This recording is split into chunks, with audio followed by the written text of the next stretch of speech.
kutukan dan karunia. Ku terjebak di antara dua dunia, jalani sebuah kutukan dan karunia. Ku terjebak di antara dua dunia.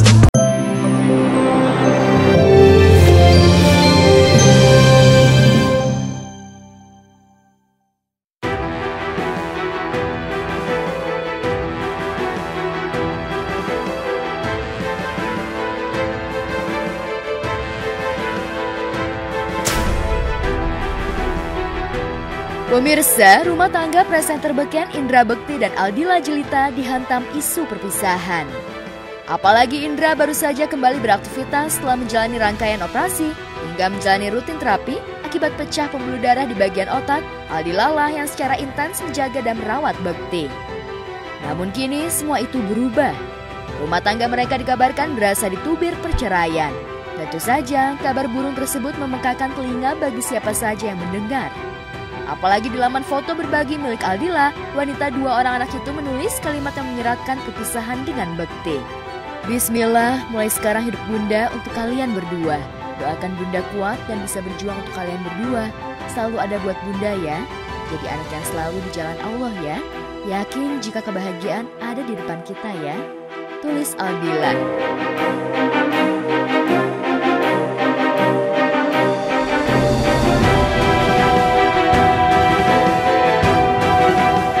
Kabar perpisahan keduanya semakin lekat ketika melihat Instagram Dila yang tak lagi memasang foto Bekti. Dilihat dari sosial media masing-masing, baik Bekti maupun Dila, keduanya sama-sama mengunfollow akun Instagram. Meski belum tentu kebenarannya, namun kabar perpisahan itu bak petir di siang bolong di tengah kondisi Bekti yang sejatinya membutuhkan Dila sebagai seorang istri.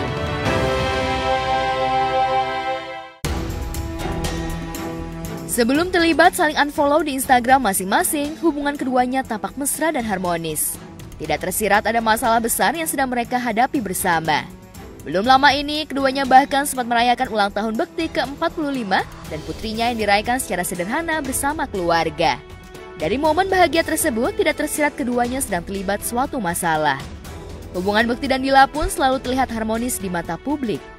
Begitu pula saat Dila menemani suaminya bekerja dengan menerima tawaran menjadi host grup musik Blue asal Inggris beberapa hari lalu. Padahal saat itu kondisi kesehatan ayah dua anak itu belum pulih benar.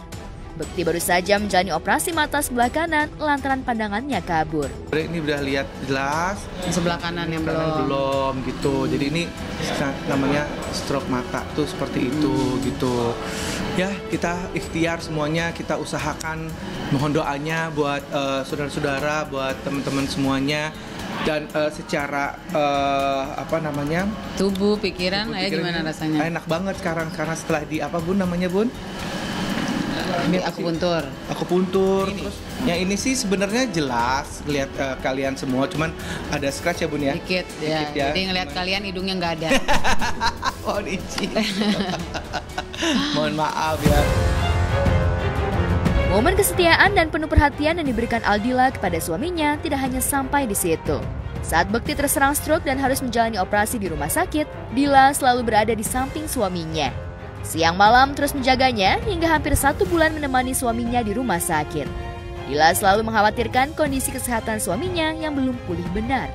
Memori dia sama mata yang kita harapin, matanya semoga sih aku pengennya sih nggak operasi gitu. Tapi walaupun kalau operasi setidaknya sebelah kanan ini sudah more better kata ayah. Jadi cuma tinggal scratch-nya aja, sama kalau yang merah-merah itu karena bekas operasi.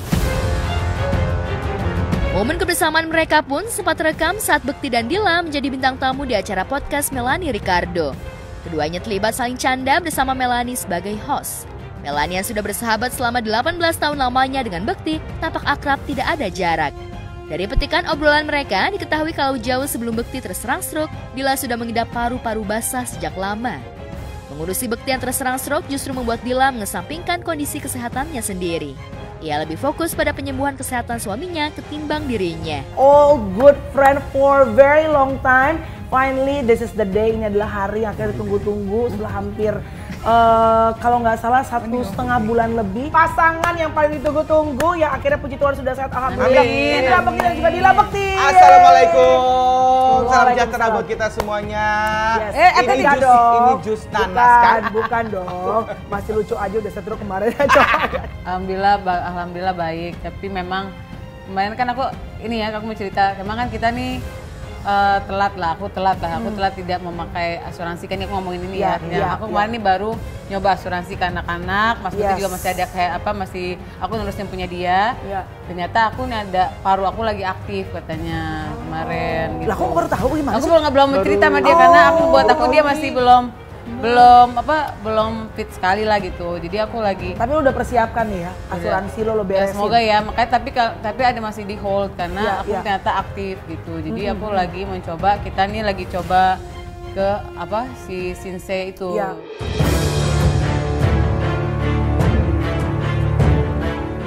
Benarkah kondisi kesehatan Bekti dan Dila yang memang saling membutuhkan perhatian itu membuat Dila lelah dan tak sanggup lagi menjaga suaminya?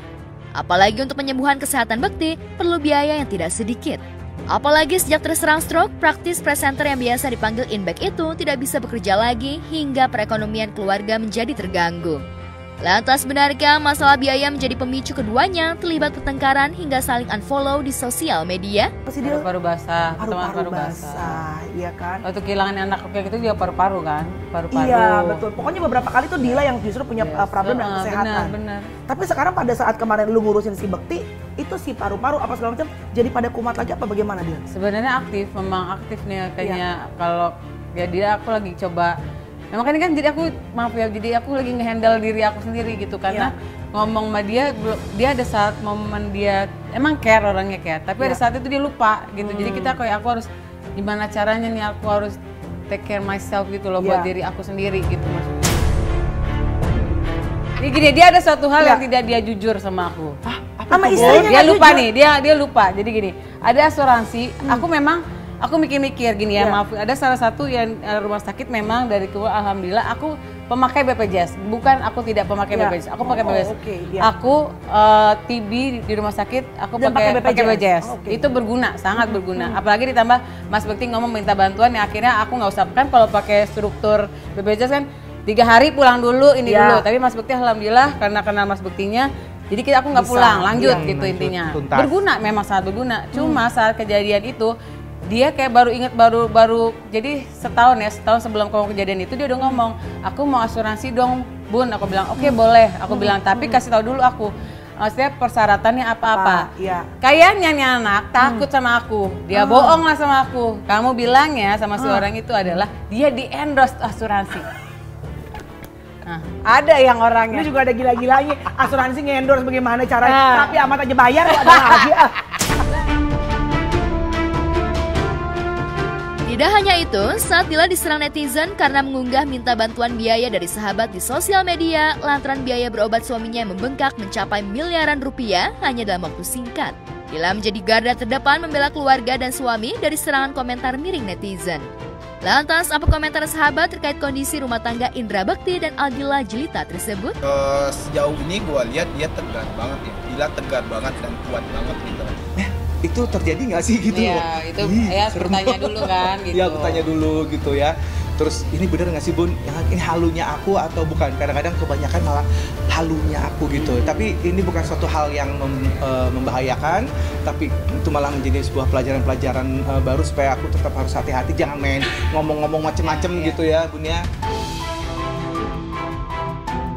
Semoga saja emosi saat Bekti dan Dila tidak membuat rumah tangga mereka tercebur ke jurang konflik yang semakin dalam hingga berakhir di perceraian. Tapi kalau emosinya gimana?